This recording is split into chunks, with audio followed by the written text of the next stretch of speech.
Alright, so I am currently mid-farm and was asked to do a little overview about the concept of Orb Devo farming. As you can see, my enemies are stacking up around my tower between the ultimate weapon activations. So between my Uwu activations, I'm starting to build up enemy stacks. And as you can see during my wave info, you know, my active enemy spawn rate, it's never going to go above like 120. 105, yep. So you can tell when it starts to activate, 130, okay, I lied. It went above 120, but as you can see, you got this protector here, which is unfortunately just a concept of Orb Devo that you're going to have to learn to deal with. Over time, it's just something you've learned to accept. We'll sit here for a minute, we'll watch.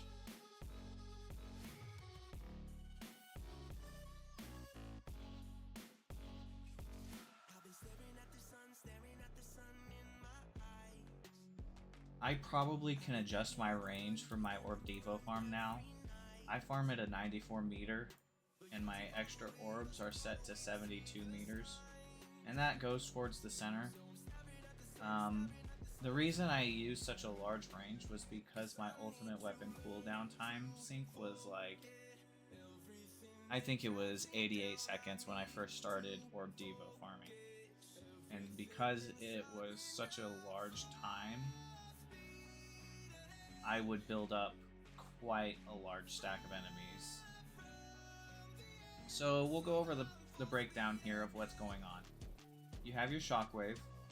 Your shockwave will what's called shuffle your enemies around. And by shuffling it, it will encourage the basics and the fast enemies to move closer to your wall. Your wall will then trim or kill your enemies with wall thorns. So my wall thorns is, I think it's kind of low level, to be honest. Yeah, my wall thorns is only level 12. Ideally you have level 13. I think that's one of the breakpoints for wall thorns, but I think because I have thorn damage 106, it's not so bad. But trimming the enemies with wall thorns is how you keep your enemy's active spawn rate so low, so that you get a continuous spawn. And then in order to kill only the basics and the fast, you're relying on your shockwave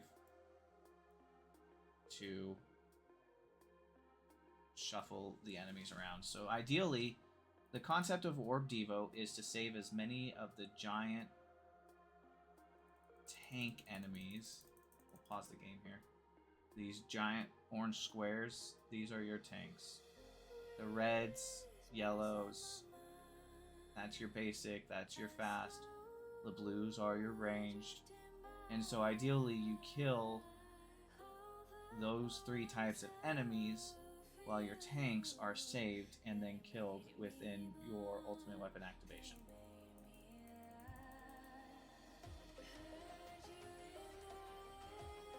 It's a fairly simple concept.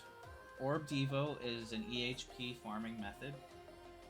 It relies on your regen and health and defense to keep you alive. So these three stats are what are keeping you alive throughout your farming, and the more of that will enable you to farm farther into your tiers that you're farming. What tier you farm is simply dependent on what tier you can make it between 6,000 to 8,000 waves towards. I know a lot of people will say when you start devoing to drop a tier or two so that you can get more waves. And that is absolutely true. You want more waves to farm. Because I'm not picking up my real active spawn rate for enemies up until about wave 5,000. And once you get to wave 5,000 is when you'll start to notice your income really peaks off, and it will stay at a consistent rate for the remainder of your farm. Now, if you can make it to wave 8 to 10,000, you probably can safely make it to the next tier for better CPH or coins per hour. And ideally, you want to measure what's most efficient for you for farming by CPH. Your CPH is the most important tool for your farming.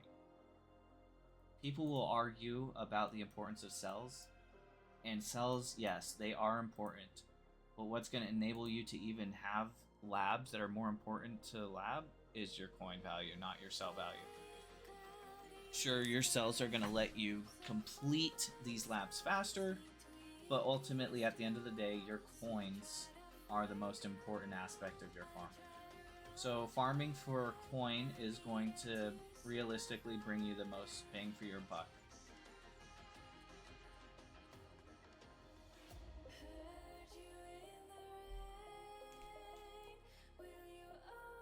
Going through rotations here, I'll pause this and then start well, realistically, I'm just going to stop recording and then I'll start recording another video after my farm is over. My farms go for about 9.5 to 10 hours, so I got another hour and a half, 2 hours left on this farm, and I'll record and show my tower setup so that you guys can see what kind of workshop layout you're looking towards in order to farm with Orb Devo. But again, this relies on EHP. And the reason that this is effective is because farming is all about killing with efficiency. So when you kill outside of your uwu multipliers, you are getting very little coin. And so people will chase after things like permanent black hole because of primordial collapse, which is fine. If you want to chase after that, you're free to chase after that, but you don't understand that you're missing out on the full stacking multipliers of your coins. So if we pause this game here the next time that I get my activation so that I can show you what we're all looking at for multipliers. There goes GT. We're going to start everything again. So let's slow it down a bit here. All right, so let's take a look at this here. So we got a black hole here. We have the golden bot here also. So enemies dying within this area are also being stacked on with the golden bot, as well as golden tower activation. And I don't know if you guys saw, but we also have death wave going off. Yeah. Okay, so I missed it. Where's death wave? Okay, death wave is going to keep going. So death wave animation keeps going even though the game is paused. But you can see that the death wave is also activating for this. So let's go into my labs.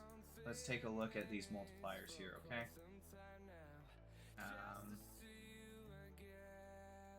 Okay, well, we'll start off with...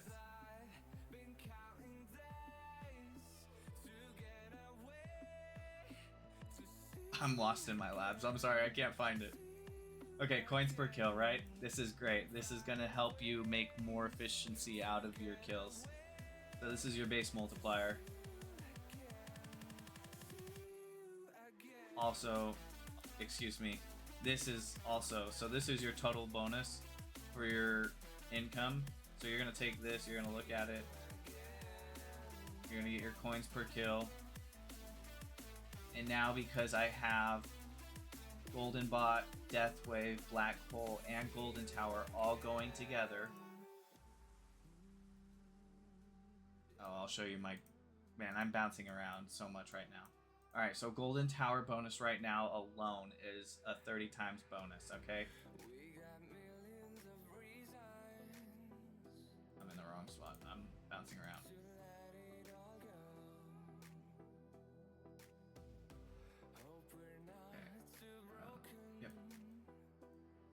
Death Wave coin bonus. So we got Golden Tower bonus, Death Wave coin bonus,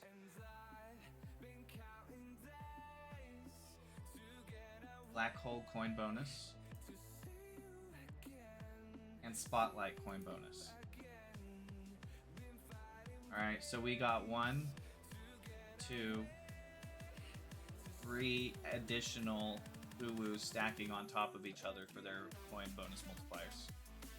That's not even counting Golden Bot. Alright, so this is number 4. We now have also, on top of Spotlight, Death Wave, Black Hole, and Golden Tower, we also have Golden Bot, okay? So now, we got this 30 times multiplier. Excuse me. We got this 3 times multiplier. We have this 11 times multiplier. And we have this, oh, that sells, excuse me, 2.5 times multiplier as well for Death Wave.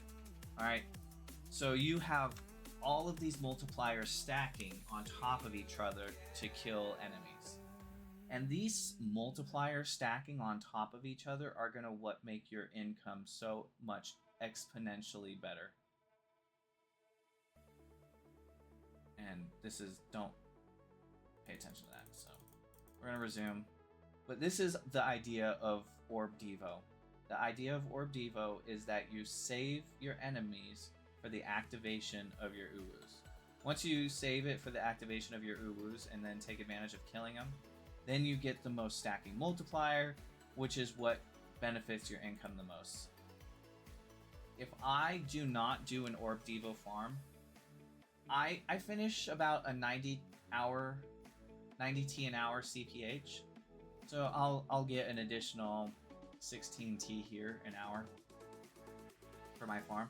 If I do a blender farm for my whole entire farm, I will probably miss out at about, I finish with 900 T, I'll probably miss out on 350 to 400 T. So it's efficient. Again, farming is all about efficiency. You don't want to just kill mindlessly. And Permanent Black Hole is a good thing when you reach the proper stage, but just mindlessly chasing after Permanent Black Hole is going to be a downside to you because you're not going to be very efficient. Because if you have Permanent Black Hole, you're going to be killing enemies in Black Hole with only an 11 times multiplier, while you don't have things like Golden Tower or Death Wave or Gold Bot up. And if you don't have very good stats on your Gold Bot, by all means, that's not a reason to withhold yourself from progressing with Orb Devo, right? Because you're going to progress naturally along a curve. But the multipliers, they will continue to stack on top of each other, right? So every event that you unlock, your themes and your relics that give you additional coin bonuses, or the guild seasons that unlock the additional coin bonuses, those are all going to continuously stack on top of here. So 1.456 is going to continuously stack on top of all your multipliers, which is going to give you an even bigger overall total bonus, which is going to make your multipliers from your uwus even more effective, okay? So the concept of Orb Devo is to save your enemies and then kill them during your uwu activation. And then just rinse and repeat. With effective trimming, you'll kill out the basics, and you'll kill out the fast and the ranged. And after you do that, you'll leave yourself with these tanks, which have the best coin stats. And then with thorns, your elites will just be dying. And ideally, saving your elites for activation of your Death Wave gives you your best sell bonus as well. So initially, what's going to happen is you will probably notice a drop on your sell income, because you're not going to make it as far unless you're going to a lot longer wave count. But you're probably, if you're newer to the game, if you're farming like tier 6 through tier 10, you're going to have a harder time maintaining your cell count. But I wouldn't also stress out about your cell count, because what you really want to be worried about is your coin income. And your coin income is going to allow you to progress a lot farther than your cell income will allow you to progress. So just remember that. Your coins are what really determine your progression, not your cells.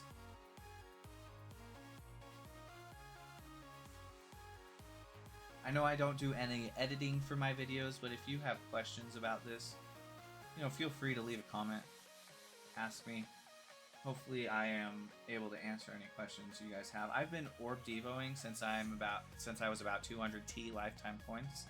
I'm at 55 Q lifetime coins now, so I've definitely been doing this for a hot minute. And even though I have GT+, I've still persisted in this farming method, mostly because I'm not very efficient in any other farming methods at this time. So Orb Devo is a hoarding strat. There's other types of hoarding strats, but those are later game, such as CF Chrono Loop hoarding strat, but that takes like a 6 or 7 plus 6 or 7 CF in order for you to maintain CF hoarding.